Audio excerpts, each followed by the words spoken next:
Replaced is a game that solidifies the following statement. A game doesn't need a revolutionary story. It doesn't even need revolutionary gameplay. Sometimes, all it needs is a visual style so good that it drags you through everything else. Because that's what happened to me. This game has a cyberpunk world that is pretty vanilla. You've seen this vibe before. Neon, rain, corporate evil, depressed city, sad people, the system is broken, all that. But then you look at it and you're like, okay, never mind, I'm seated. Replaced 2.5D pixel art doesn't just look good, it carries the entire experience. And it kind of needs to, because the pacing starts slow, combat starts boring, and a lot of what's happening early on feels like your typical walking on rails. But I still couldn't stop playing, and I want to talk about why. The pitch is classic cyberpunk thriller. You play as Reach, an AI trapped in a human body, trying to uncover what the Phoenix Corporation is doing in Phoenix City. That's the elevator pitch. Now here's my pitch. Replaced is a solid game that becomes more than solid purely because the presentation is so high level that it makes everything else feel better. Here's what matters the most. The 2.5D pixel art is the biggest reason you're here. Not the plot, not the gameplay, not the lore. The visuals are the hook. They're the emotional glue. Because cyberpunk in 2026 is overexposed. There are a million neon noir products now. Blade Runner is the template and everyone has been photocopying it for years, putting their own twists here and there. Replaced World itself is not especially original. It's an alternate 1980s America reshaped by catastrophe, a corporate stronghold city, corruption, outlaws, human life treated like currency. We've all seen that. But it's the rendering of that territory is what makes it stand out. The game's pixel art feels obsessive. Every environment feels like somebody cared too much, and I mean it as the highest compliment. The reflections, the lighting, the smoke, the grime, the way characters animate in micro movements, there's a cinematic polish to it. The game uses modern effects on pixel art in a way that's not gimmicky, it's immersive. And it's especially important because Replaced takes its time. The pacing, especially at the beginning, is not non-stop thrill. It picks up slow, and early combat, especially before your kit opens up, can feel flat. So if this art style wasn't carrying, I see a lot of people bouncing. I stayed because simply moving through the world felt good. Now, pair that art with the soundtrack and you get the full I'm buying into this package. And it does what a good cyberpunk score should do. It doesn't just sound cool, it shapes the feel of the scene. It's retro-futuristic in a way that fits the alternate 80s framing. The synth, the cinematic, melancholy, basically the kind of score that makes you feel like you're in a neon tragedy event even when you're just walking through a hallway. And later, when combat gets more intense, the music becomes fuel. It pushes the tempo of your brain, which is big considering the fact that combat system itself is simple. Platformer wise, this game is in that cinematic platformer lane. If you've played Limbo or Inside, you'll recognize the structure instantly. Side-scrolling traversal, environmental hazards, stealthy moments, and the world doing a lot of storytelling through tone. And here's what I actually liked. Replaced puts less emphasis on puzzles than the titles I just mentioned. There are puzzle moments, sure, but they're usually basic. You solve them and keep moving. And I prefer that, because heavy puzzle focus can ruin pacing in story-driven platformers for me personally. You hit a wall, you get stuck, the mood kinda breaks, and you risk not being immersed. Replaced mostly avoids that. It keeps the momentum. The game leans more into stealth segments though. There are moments where the game wants you to be sneaky, and it's generally intuitive. The atmosphere does a lot of work making those sections feel tense. Now, the one minor annoyance in regards to platforming. Sometimes the game asks you to be a little too exact with jumps and ledge grabs. You'll land slightly off or miss a grab that felt like it should have connected, and you get that tiny flash of frustration. Not a deal breaker by any means, just an occasional WTF. But overall, the platforming loop stays fresh because the game constantly rotates locations.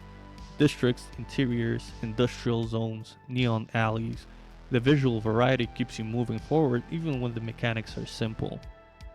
The game occasionally breaks the core loop with collectibles. Scans, notes, music tracks, little pauses that expand your knowledge without forcing you into 20-minute cutscenes. You'll find lore via scans and other collectibles tied to exploration and quests, especially around hub revisits. These are good refresh breaks. You get a moment to breathe, absorb the world, then go back to moving. I personally found the lore texture more interesting than the plot beats.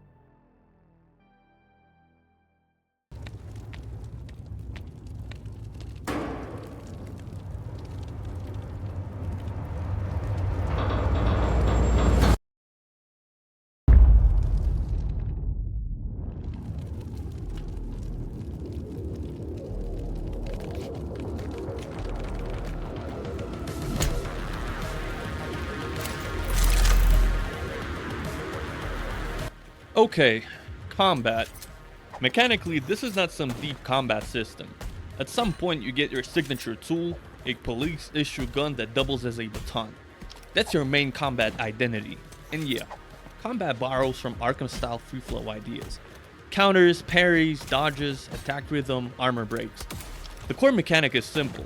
You hit enemies with the baton to build charge. That charge fuels the lethal gunshot. So your ranged super move is earned by melee flow. That system is important because it forces the game to have tempo. It keeps you engaged in the close range flow instead of letting you solve everything with distance. And despite the simplicity, I still like the combat a lot. Why? Two reasons. First, the soundtrack in combat goes hard. It sells intensity. Second, the animation and pixel art make everything feel more satisfying. This is the same theme again. The art style upgrades the entire experience. Now I do wish there were more enemy types. Enemy variety is a bit underwhelming. You start to recognize types and patterns quickly.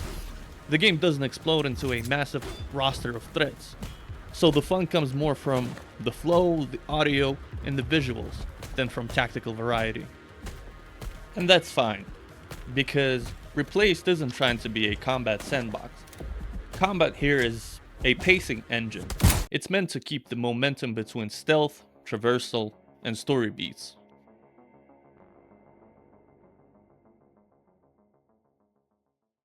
And when the game wants to break that core loop of moving and fighting, it does it through the hub.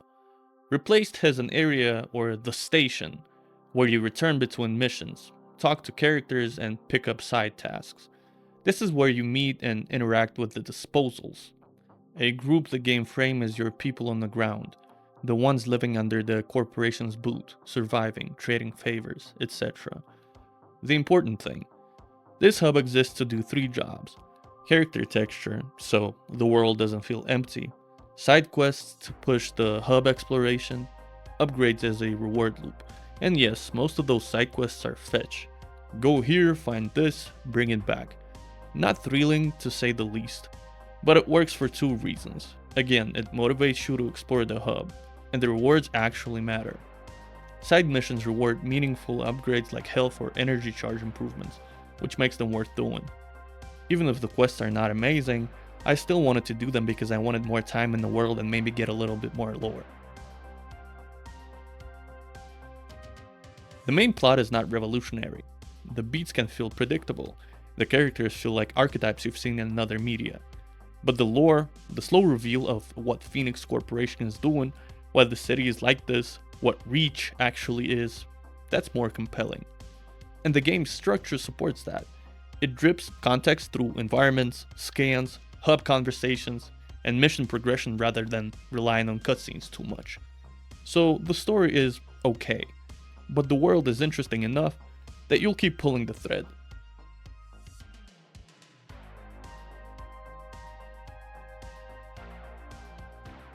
Here's the main point. Replaced isn't more than good because it reinvented Cyberpunk. It's more than good because it made engaging with a familiar Cyberpunk world desirable. The visuals are extra crispy, and the soundtrack is so vibey that you forgive mechanical simplicity. And the platforming is cinematic and mostly frictionless, so the pacing stays intact. The combat is Arkham adjacent enough to feel intuitive, and pretty enough to feel satisfying even when it's not too deep.